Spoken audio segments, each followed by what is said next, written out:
Mr. Babajide Sanwo-Olu as a governor in every of his official engagements has exhibited absolute and total commitment as well as dedication and dexterity to state matters, especially as it concerns growth, development, and advancement of the city of Lagos. And so, what's new from the governor's office this week? Join us as we share with you recent activities of the number one citizen of Lagos State. You're welcome.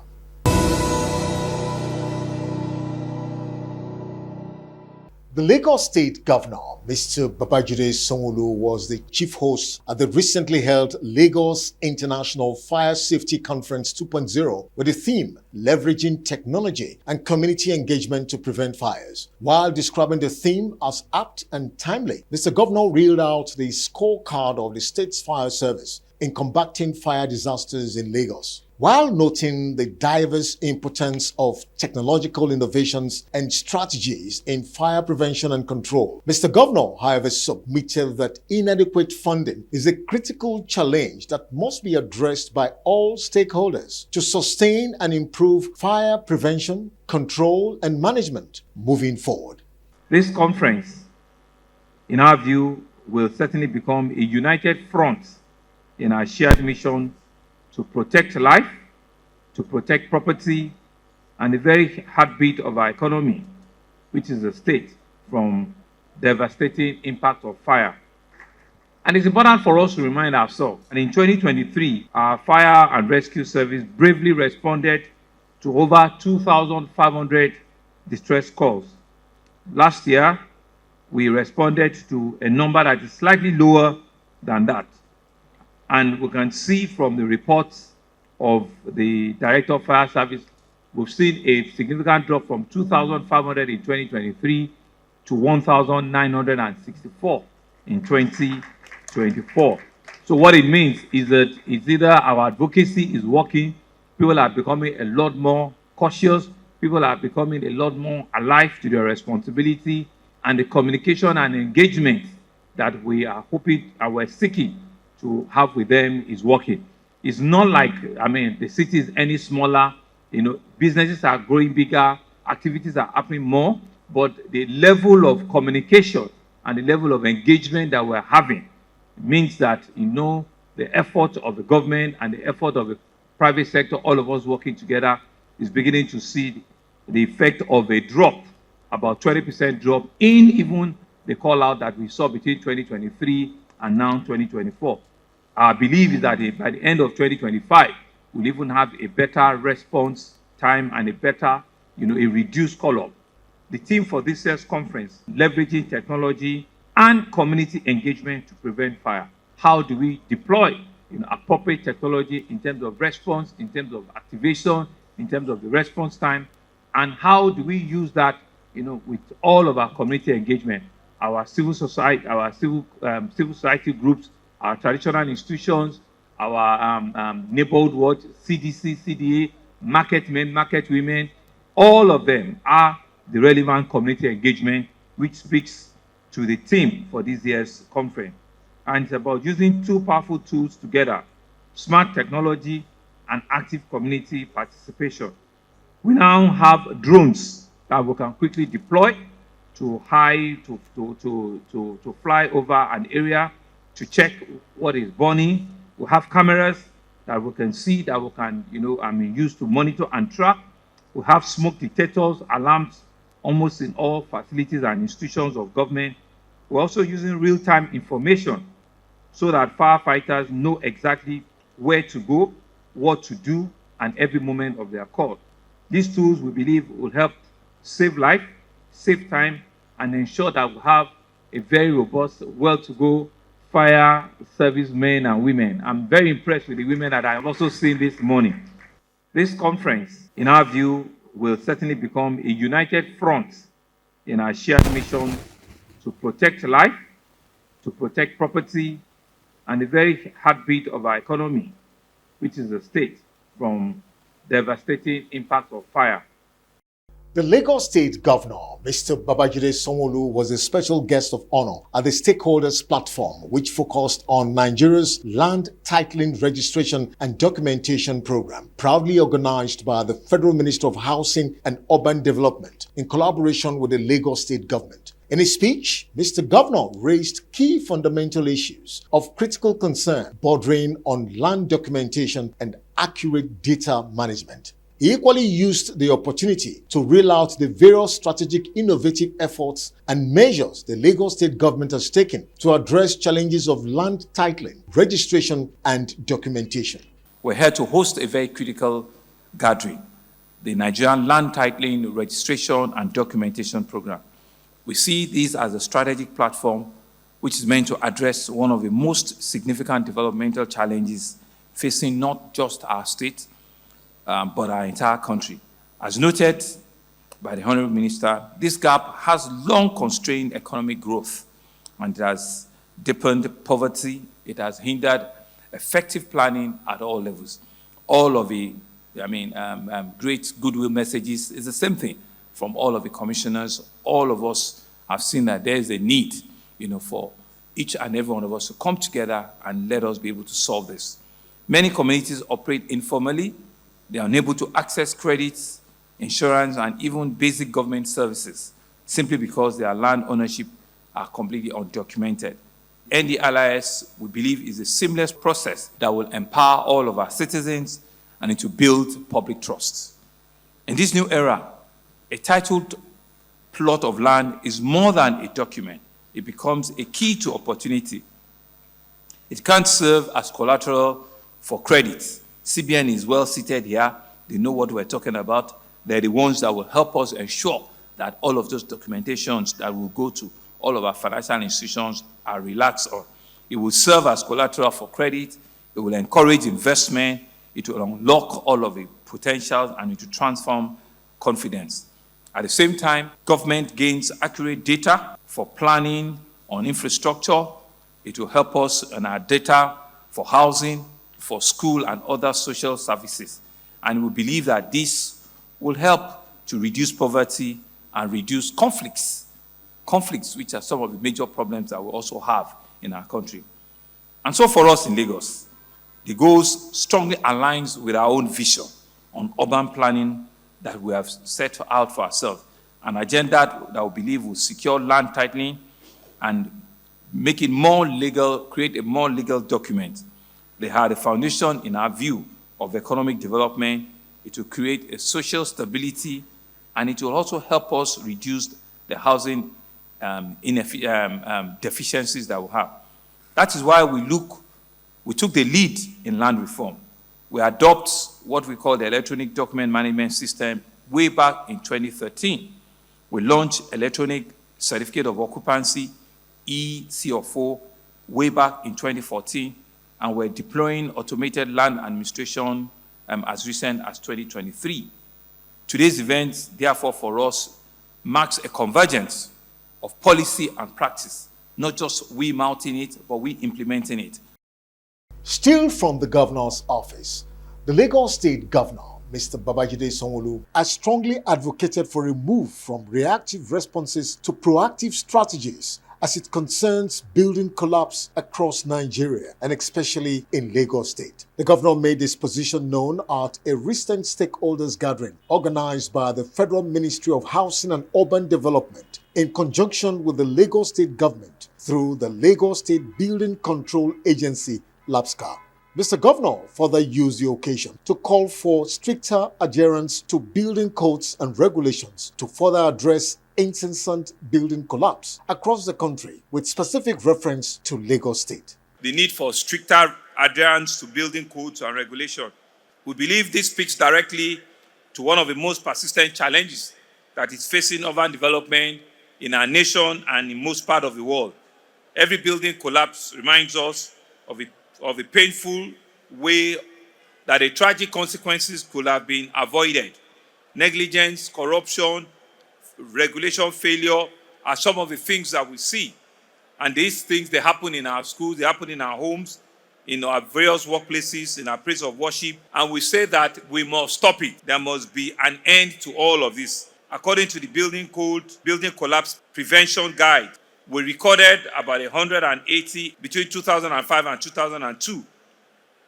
And we know that a significant percentage also happened in Lagos. But this year, we are beginning to see a massive reduction in incidents of building collapse. And with the way we're seeing it, by the end of the year, it will be the least in the last 20 years that we have seen of building collapse. Please, let's give ourselves a round of applause. It means that all of this, our stakeholder engagement and our proactive actions, is taking a proper line and is beginning to have impact. The ripple effects, when it happens, is always far-reaching. Injuries and loss of property is not what any government would fold its arms and see happen. Lagos is a city of ambition, and it has rapid growth. But with growth comes the duty to ensure that the safety of life and property is paramount. That is why we must move from reactive responses to proactive strategies. We must ensure that the root causes of building collapse, which may include substandard material, engagement of unqualified professionals, non-adherence to approved building plans, and absence or delay in obtaining approval, corruption in the permit and monitoring process, poor supervision and monitoring, lack of maintenance culture. These are some of the reasons why we think these things happen. Earlier at the event, the special advisor to Mr. Governor on EGIS and urban development, Dr. Olajide Abiodun Babatunde, and representatives of LAPSCA and the Ministry of Housing and Urban Development spoke on proactive and strategic steps being taken at the state and federal level to ensure quality control and effective regulation to building infrastructure to avoid building collapse. This is something that we embrace in Lagos. We've been doing this for a number of years now. Even last year, we were at Bimora. We had thousands of people attend the stakeholder workshop. So we know that building construction and building production is not only with the professionals, but it is with all of us. So we all have to be vigilant, and we need to bring ourselves together to talk to ourselves properly so that we can understand what we need to do. Mr. Governor has told us several things that we need to do to get across to the people. Very, very soon, we are going to have booklets in different dialects of our country, not just Yoruba, not just Egun, not just Igbo, not just Hausa, because Lagos is a city that has received everybody. We will have this, and we are going to send it around to everybody so that you can understand exactly what your role is in building production, building control, and prevention of collapse across the country. This year alone, we have recorded in the last 20 years in terms of building collapse. If we continue this till the end of the year, the number of buildings that have fallen in the last 20 years will be fewest in this year. In resilient Lagos, it is very important for us. And we believe that we will get to a point where there will be absolutely no building collapse in Lagos. And that way we can say that we have eradicated the shock of building collapse from Lagos State. This workshop is more than just an event. It is part of an urgent and ongoing national conversation about the safety, resilience, and sustainability of our built environment. Your Excellency, the safety and stability of our buildings is not just a technical and professional matter. It is fundamentally about human life, dignity, and national development. Every building collapse is a tragedy, not just because of the life lost, but also because of the broken trust between government, professionals, and citizens. Over the years, we have witnessed far too many incidents of structural failure across the country. Many of these have been traced to factors such as poor design and engineering practices, use of substandard materials, non-compliance with building codes and standards, weak regulatory enforcement, and inadequate maintenance of existing structures. In furtherance of his administration's commitment to drive economic growth, community upliftment, and poverty alleviation across Lagos State, The Lagos State Governor, Mr. Babajide Sanwo-Olu, witnessed the Ministry of Women Affairs and Poverty Alleviation Year 2024-2025 student graduation ceremony of 5,309 graduates from various skills acquisition centers in Lagos. In her opening remark, the Honorable Commissioner for WAPA, Mrs. Cecilia Dada, noted that the event was indeed a testament to inclusive development and empowerment of every segment of the society in the city of Lagos. Today, we are gathered to mark the graduation of 5,309 students from the 2024 session of our WAPA Skills Acquisition Centers. These individuals, through dedication, resilience, and hard work, have completed their trainings in various vocational and entrepreneurial skills, preparing them to become job creators and employers of labor. This figure is more than just a statistic. It represents 5,309 new opportunities for economic growth, community upliftment, and poverty alleviation across our state. It is a testament to the Lagos State government's unwavering commitment to inclusive development and the empowerment of every segment of our society, especially the men, the youths, and the vulnerable. In his speech, Mr. Governor submitted that the event is a strong reflection of resilience and vision to succeed as a people. He equally challenged the graduates to see the opportunity as a call to action to drive change and create opportunity in their various areas of expertise and endeavors. We are supporting and we're graduating over 5,411 from our 2024-2025 batch of the Lagos State Skills Acquisition Center under the Ministry of Women Affairs and Poverty Alleviation. This gathering, as has been said, is a gathering of resilience. It's a gathering of vision and immense potential that we have as a people. Today, we're proud that all of you, 5,000 plus, have graduated from about 19 of our various skills acquisition centers. And we have graduated close to 40,000, about 35,000 plus in the last 5-6 years, even during difficult times. And you can see that WAPA has kept faith.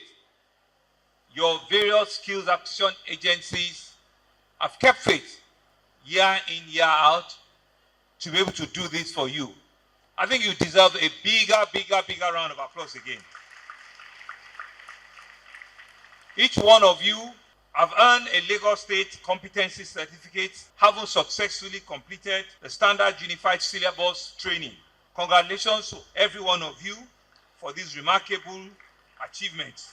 You might not know what you have birthed or what you have started, but I want to say to you, and like what the speaker had said, the journey of 1,000 miles starts with a step. Coming in this morning, I can see the excitement in a lot of you. I have 3-4 other activities to do today, but I said to myself that the one that is most important to me is the one that touches life. It's the one that will affect each and every one of you. It is not just the number of schools or hospitals, but because it gives me an opportunity to see all of you this morning and be able to encourage you. And that's why I've decided that this is the most important place for me to be today. To add on to that, Madam First Lady also wants to come and encourage you. Our other colleagues are on their way to Ekwe. It's not every day that you have the opportunity to sit and you speak to over 5,000 young Lagosians that want to start a means of life. It's not every day. I might have this opportunity to speak at commissioning events, at other speaking engagements, but it's not every day you have the opportunity to speak to over 5,000 of you. And that's why I want you to see this event not just as a merrymaking. It's a call to action for you. It's an opportunity for you to live here today to say to yourself that I want to become something in life. It is for you to look at where you're coming from. Like the lady that came out, that she left the same way you are 2 years ago. No money to send to university, no father, but she took it upon herself. She came for the course, she learned a trade. Now today she's an employer of labor. Governor Babajide Sanwo-Olu recently had a thought-provoking session with the outgoing fellows of the Lateef Jakonde Leadership Academy, where he gave a compelling and inspiring leadership motivational talk to the second cohort of the academy. The summary of his chat with them is to prepare for greater challenges and endeavor to prove themselves as future leaders, both in the public and private sector, as well as the global center stage. You have what it takes. You have the capacity to be able to shine some of these histories that we believe that are led by the likes of Lateef Jakonde. And we're very intentional by ensuring that we kept this academy to reflect Nigeria, to reflect diversity, to reflect equality, equity, and everything that we're doing. We usually, ensure that it's not a class that is too large, 30, within the same age bracket, fully residential, and ensuring that we have a balance within the male and female gender. It speaks to every part of the country with a little bias for Lagosians, but we also ensure that every part of the country, has a seat, in the room. But more importantly, is to be able to tell the Nigerian story. Leadership, so using Jakonde, Leadership Academy, and also to be able to take this story internationally. To be able to learn from the best in environment, cultures, and institutions where we can put you, toe to toe with any other, class of leadership, future leadership that we might fit anywhere in the world. So that being said, we believe that the vision is well, deep, very robust, and we're excited that the House of Assembly bought into the vision with us. So it is a leadership academy that we believe will outlive us, deputy and myself, and we believe that it will, on a sustainable basis, begin to have a full life of its own and be with us for a very, very, very long time. Now that it has all of the legal backing, so what it means is that, subsequent government, also have a reason to ensure that this idea, this initiative, does not that. And for us, this is the minimum we can do, a roadmap for future leaders of our country in both public and private space.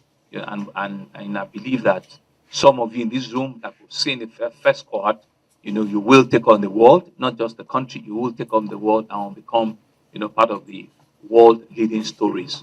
In a brief chat with the press, the executive secretary of the academy, Aisha Bade Okunade, spoke on the need for the meeting and the set objectives of the academy. The governor offering his parting words to our outgoing fellows.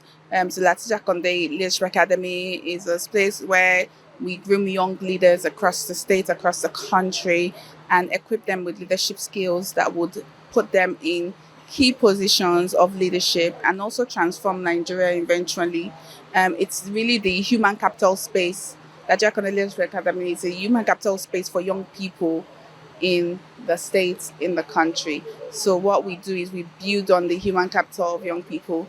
We allow them to see their potential, and we like it promising. We know that Nigeria is filled with a lot of young people that have several promising talents and future, and what we do is we want to tap that and bring it to the forefront, and also then equip them with the skills that will allow them to be able to transform whatever environment they find themselves.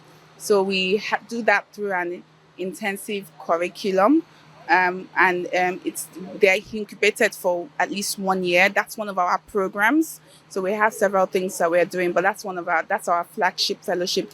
So we incubate them for at least 1 year, and they live together. We accommodate them, and then we just transform them. Some of the outgoing fellows also shared their thoughts and experience. My academic experience over the last 1 year has been phenomenal. I have had access to the back end of governance, seeing how governance really work, and realizing that what we see on the outside actually differs from what happens at the background, meaning that there is a lot of work that happens behind the scenes in order to make Lagos work. And it has been an immense privilege to be a part of doing what makes Lagos work.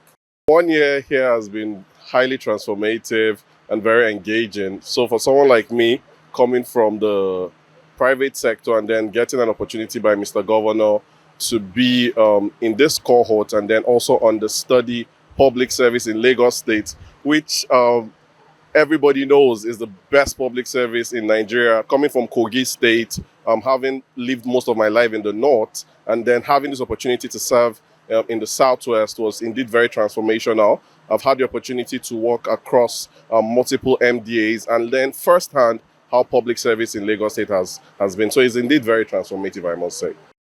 You're still watching from the Governor's Office platform on the City of Lagos TV show. Next is Infrastructure Lagos. We'll be right back.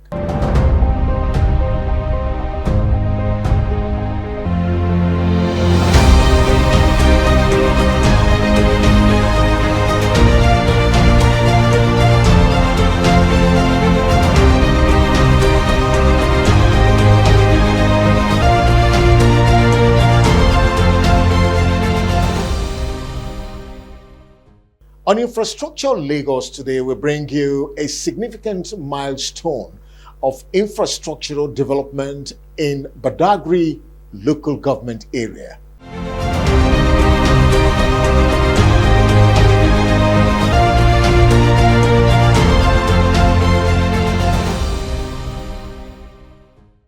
And so, as part of the broader urban regeneration and intramodal transportation strategy under the Themes Plus agenda of Governor Babajide Sanwo-Olu, the Lagos State Governor commissioned strategic network of roads recently in Badagry local government area. The governor in his speech noted the economic value, commercial benefits and advantages of the road networks and their impacts on tourism sector potentials in Badagry. As we promised, we're using the improved infrastructure of roads to enhance the trade and the commerce that we know Badagry of. We know that this will further stimulate the tourism sector potentials, and most importantly, it will open up all the remote areas. We are convinced that this infrastructure development remains the foundation of vibrant tourism sector. A key aspect of an inclusive governance will continue to provide infrastructure that will support your businesses, that will create employment and will improve the living standards of our people. And to further demonstrate our deep commitment to infrastructure development throughout the entire state. Today, there are 7 roads in total today that we're handing over to our people in Badagry division. And so you can see that no part of Lagos has been left undone. We have gone to Koshofe, we have been to Ifako-Jaye, we have been to Etiosa, we have been to Alimosho, we have been to Ikeja, we have been to Amuwo-Odofin, we have been to Agege, we have gone to Alimosho, we have gone to Lagos Island. Now we're in Badagry. After Badagry, in the next couple of days and weeks, we'll be going back to Ikorodu, where I want to confirm that the construction of Igberigbe, Ewuele to Bodu Junction to Berigbe town, which is an important critical road for Ikorodu people, has also been completed. It's just for us to clean it up. The construction of the Okwebi Link Bridge and approaches, which we all see, is almost 95% completed, which is an Ojota, Koshofe, and Ikeja. It will be a major opening of Lagos. The ongoing Lekki-Epe Express Road also have advanced. And so you can see that we're not leaving any part of the state to chance. And the approach that we've adopted aligns with our broad visions, which is for inclusive growth, where every community is not left behind. Earlier, the special advisor to Mr. Governor on Works and Infrastructure, Engineer Olufemi Olubumi Daramola, gave a detailed highlight on the road projects and other infrastructural facilities that came with the projects. The state government has remained focused on bridging critical connectivity gaps and improving access within and across communities. Today, a total of 19.1 kilometers of road network is being commissioned. This commissioning forms part of a series of road infrastructure rollouts that began in December 2024 and have continued into 2025 under the visionary leadership of Mr. Governor and Mr. Deputy Governor. In celebration of our collective progress, we officially commissioned the following key road projects. Reconstruction of Hospital Road, Phase 1. This important 3.3 kilometers dual carriageway road with an average width of 13.1 meters with a semi-rigid pavement finish takes off from Market Road and extends to the Lagos State University Foundation campus. It connects several key communities to the Lagos-Badagry Expressway through Joseph Dosu Road. It has been transformed into a modern access route, improving community connectivity and supporting the state's intermodal transportation framework. The second one, construction of Samuel Ekundayo Toga Road, phases 1 and 2. This strategic arterial route spans 9.7 kilometers with an average width of 9 meters and was executed in 2 phases. Phase 1 from Joseph Dosu Junction to Toga Road, connecting Lagos-Badagry Expressway. And Phase 2 from Toga intersection, connecting Aradagun-Mosafejo Road. The road has a 2-lane carriageway, serves as a bypass to Lagos-Badagry Expressway, Limca, Ibereko, Badagry roundabout. Apart from easing traffic, it plays a vital role in improving community interconnectivity in line with the state's intermodal transportation vision. The third one, rehabilitation and upgrading of Aradagun-Mosafejo-Ilado-Imeke Road, Phase 3. This project completes previous interventions. This Phase 3 covers a 6.1 kilometer, 2-lane single carriageway with a 9-meter width, constructed with a semi-rigid pavement finish, and further enhances access to the Lagos-Badagry Expressway. The transformation of this area highlights the government's ongoing commitment to sustainable infrastructure development and efficient intra-community connectivity. The scope of work for these projects include, but are not limited to, site clearance, relocation of services, construction of culverts and drains, laying of crushed stone bays, asphaltic concrete surfacing, 80 mm 45 MPa interlocking pavement finish, provision of solar-powered street lights, traffic signal lights, service ducts, pedestrian walkways and signages, lane marking and curb painting. These infrastructure upgrades are targeted at ensuring easier movement of goods and people.